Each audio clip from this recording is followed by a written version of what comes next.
பிரச்சனை உங்களுக்கு? நாங்கள் ஜெயிக்கிறதா இல்லை நாங்கள் உங்களை ஜெயிக்கிறதா? அப்பா பேரை காப்பாற்றினாரா விஜய் சேதுபதி சன் சூர்யா? பார்ப்போம். பீனிக்ஸ் விமர்சனம். விஜய் சேதுபதியோட பையன் நான் என்ன நினச்சிருக்கார். விஜய் சும்மா சொல்ல முடியாது. விஜய் சேதுபதி அவருக்கு ஏற்ற கேரக்டர் செலக்ட் பண்ணி நடிக்கிறவர். மல்டி லாங்குவேஜ் ஹீரோ ஆகிட்டார். Multi language character role பண்ணிகிட்ருக்காரு.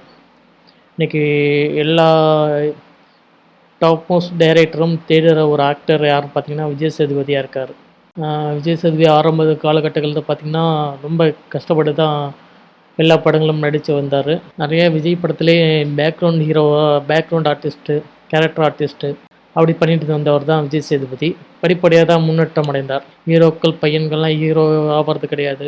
திறமை இருந்தால் தான் சினிமா யாராக இருந்தாலும் மதிக்காது. திறமை இல்லைன்னா கண்டுக்காது.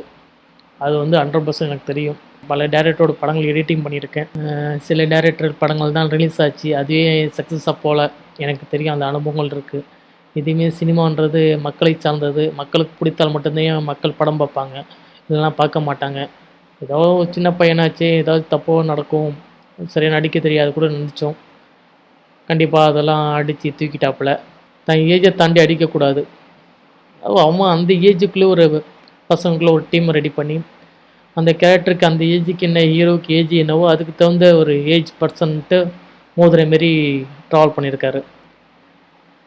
இது ரொம்ப முக்கியம் ஸ்க்ரீன் பிளேக்கு.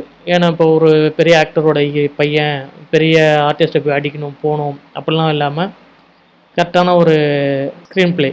படம் கொஞ்சம் விறுவிறுப்பாக இருக்குது. ஒரு முதல் படம் ஆர்டிஸ்ட் மாதிரியே இல்லை. ஒரு அப்பாவை தூக்கி சாப்பிட்டாருன்னா அடுத்தடுத்த படங்கள் தான் தெரியும். இந்த படம் ஒரு முதல் படம் ஆர்டிஸ்ட்டாக இல்லை, தெரியல. நல்ல படமாக இருக்குது.